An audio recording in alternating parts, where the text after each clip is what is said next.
संस्कृत में कुछ चीज़ों के नाम क्लास 1 से लेकर 5 तक और 6 से लेकर 12 तक जितने भी बच्चे कोचिंग में आते हैं वो सब इसकी नोट्स ज़रूर बनाएंगे। एग्ज़ाम में आपके पूछा जा सकता है।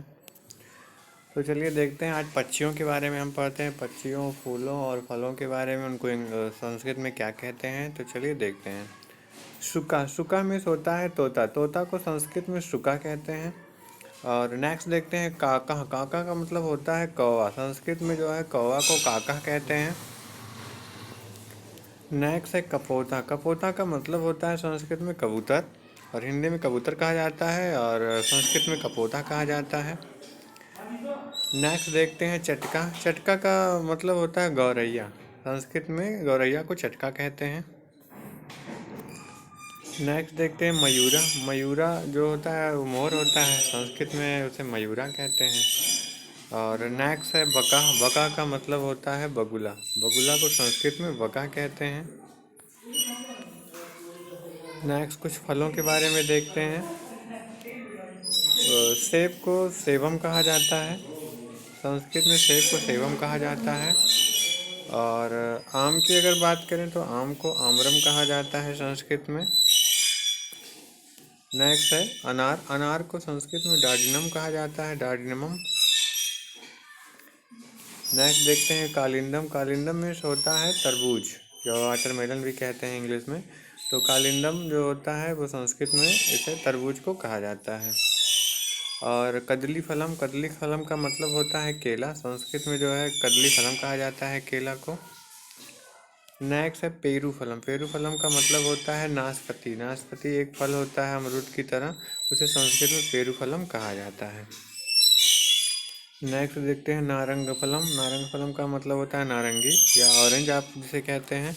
ऑरेंज संस्कृत में, इंग्लिश में ऑरेंज कहा जाता है और संस्कृत में नारंग फलम कहा जाता है, जिसका मतलब होता है संतरा। नेक्स्ट देखते हैं द्राक्षा फलम। द्राक्षा फलम जो है संस्कृत में अंगूर को कहा जाता है द्राक्षा फलम। और नेक्स्ट है पपीतम। पपीतम यानी कि पपीता, आप साफ साफ इसमें देख सकते हैं। नेक्स्ट देखते हैं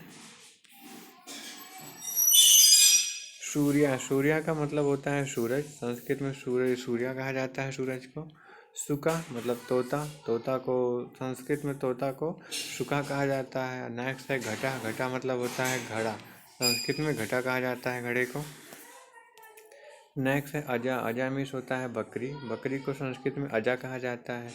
नेक्स्ट है माला। माला जो पहना जाता है उसे संस्कृत में क्या कहा जाता है, माला ही कहा जाता है। नेक्स्ट है नौका। नौका विहार आपने नाम सुना होगा। तो नौका मतलब होता है नाव। नाव को ही संस्कृत में नौका कहा जाता है। नेक्स्ट है पत्रम। पत्रम का मतलब होता है पत्र या फिर पत्ता, तो ये संस्कृत में पत्रम कहा गया है। पुष्पम। पुष्पम का मतलब होता है फूल। संस्कृत में पुष्प कहा जाता है फूल को।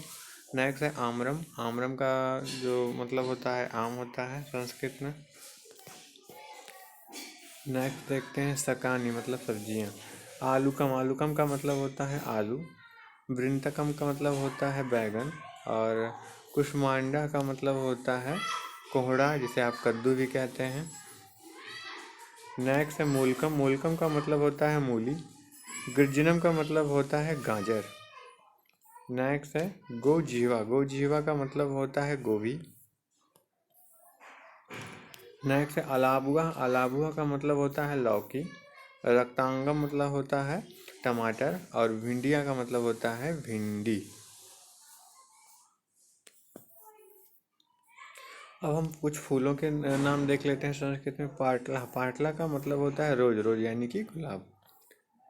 नेक्स्ट देखते हैं कड़िकारा। कड़िकारा का मतलब होता है कनेर। कनेर के फूल को कड़िकारा कहा जाता है संस्कृत में।